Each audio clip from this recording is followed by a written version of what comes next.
The story that you are about to hear is a compilation of documented true facts, featuring characters, events, or places that has played a role in shaping history. Please sit back and listen as I recite this narrative for you.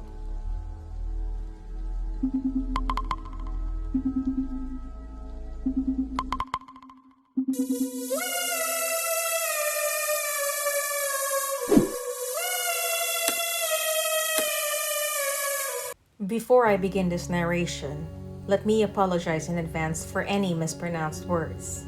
If you hear a word I mispronounced and you know how to say it properly, please feel free to comment below. Thank you for understanding. A Japanese man dubbed the Twitter Killer was sentenced to death by a Tokyo court on Tuesday, December 15, 2020, for murdering and dismembering 9 people he met on the social media platform. Takahiro Shiraishi, born on October 1990, is a Japanese serial killer and rapist. He is also known as the Twitter Killer, which he was labeled by most media reports at the time of his sentencing. In Zama, Japan, between August and October 2017, he murdered 9 people, mostly young women, including 3 high school girls. Takahiro Shiraishi was living in an apartment in Zama, a city in central Kanagawa Prefecture. Reportedly, he stalked Twitter and contacted suicidal people asking them to come to his house so he could watch them commit suicide. Shiraishi used multiple Twitter accounts, including one with the handle Hanging Pro, to boast about his supposed knowledge of hanging so he could approach people who had expressed a wish to die.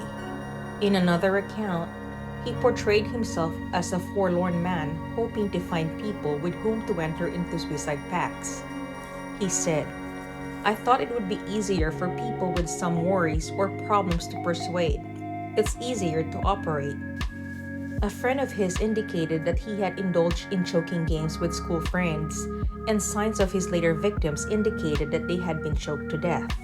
Shiraishi, 30 years old, strangled and dismembered 8 women and 1 man, aged 15 to 26 between August and October 2017. The serial killings first came to light on Halloween that year when people found dismembered body parts in Shiraishi's flat while they were searching for a missing 23-year-old woman who turned out to be one of the victims. In the apartment, police found severed heads and other body parts in cold storage containers and toolboxes. The remains had multiple cuts, and some of the body parts had already been reduced to bone, according to the police. Some 240 bones were found in the apartment. Police, using DNA analysis to attempt to identify the bodies, said the process could prove difficult. Sources said police were able to find Shiraishi thanks to the brother of the Hachioji woman. Before she disappeared, she had posted on her Twitter account that she was looking for someone to join her in suicide. Finding the tweets alarming, the brother used her Twitter account and found she had been exchanging messages with a person later found to be Shiraishi. He told police that he sent a tweet to the woman through Twitter saying, "Let's die together." The brother sought more information through Twitter, eventually finding a woman who knew the user later confirmed to be Shiraishi. Police worked with the woman to arrange a meeting with Shiraishi, who agreed, later following him to his home where the body parts were found. Japanese media called it the House of Horrors, after investigators discovered 9 heads, along with a large number of arm and leg bones stashed in coolers and toolboxes. A saw that was apparently used to dismember the bodies was also found in the apartment.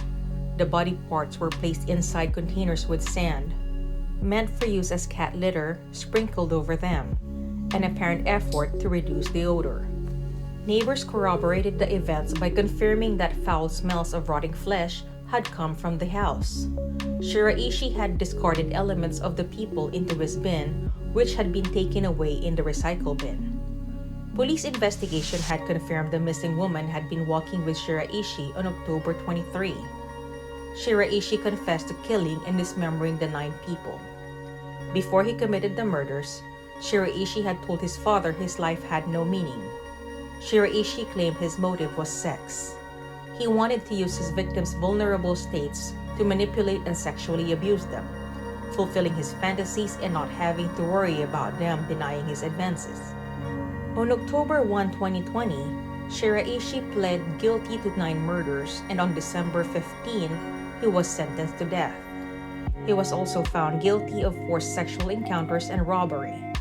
Shiraishi has said that he will not appeal against his death sentence, but still hopes that he will be able to marry. Shiraishi said his primary aim was now to get married.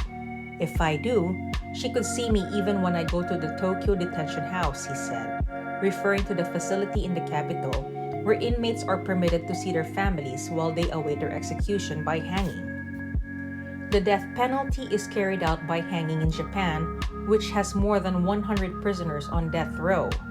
Death row inmates are not told when they will be put to death until the day of their execution.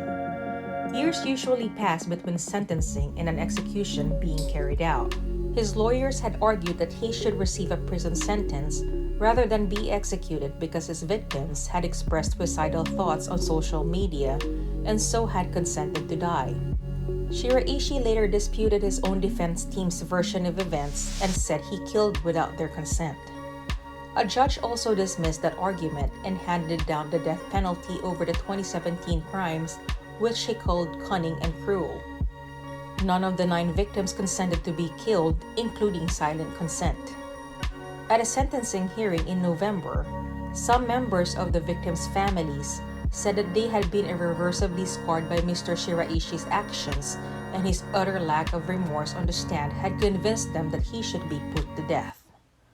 The brother of one victim said that listening to Mr. Shiraishi describe his crimes had made him lose faith in humanity. While media outlets once reported the names and photographs of the victims, there has since been a court gag order to keep their identities anonymous. They were ascribed the letters A to I in chronological order during the hearings. In statements to the court, Shiraishi traced the motivations for his crime back to a falling out with his family.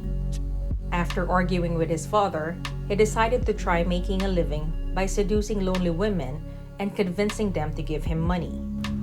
Shiraishi had initially craved love, however perverted or abnormal his definition of romance might be, when he began seeking out his female victims. He was looking for a woman with whom he could live and leech off without ever having to work. Shiraishi said that he had learned to prey on women's insecurities while working as a recruiter for an escort service in Kabukicho, a red light district in Tokyo.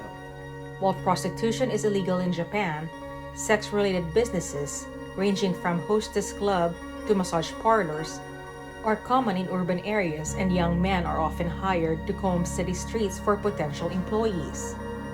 Shiraishi said he had searched for women online who expressed suicidal thoughts, met up with them, and plied them with compliments. He won the trust of women by acting sympathetic to their plight, by which point he would toy with their feelings with sweet nothings to reel them in. Shiraishi turned to murder after he began to fear that one of the women he met would demand that he repay money she had lent him. He was serving a suspended sentence related to his previous work. He had knowingly and against the law recruited women to work as prostitutes, and imagining that the woman could take the case to the police, he killed her, he said. The killing stunned Japan, triggering fresh debate about suicide and how to help those considering it, as well as about websites where suicide is discussed. The government has indicated it may introduce new regulations. Shiraishi was visibly shaken during the trial when a message from his mother was read out in the court. "I've been asking myself if I could even live, thinking of the victims and their bereaved families." Addressing his family, he said, "I don't think it's possible, but I want you to forget about my existence and live on." Summing up, the judge said the case had provoked great anxiety in society because social networks are so commonly used. The murders also prompted a change by Twitter, which amended its rules to state users should not promote or encourage suicide or self-harm. Twitter's chief executive Jack Dorsey called the case extremely sad. Japan has long battled one of the highest suicide rates in the industrialized world.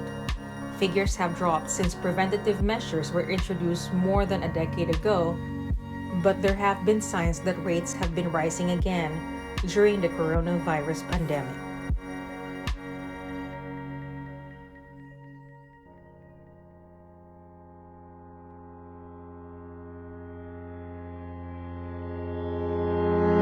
Hey everyone! I just wanted to express how grateful I am that you took the time to listen to my narration. Hopefully you enjoyed it. I am Twisted Mind and please enjoy the rest of your day. Salamat!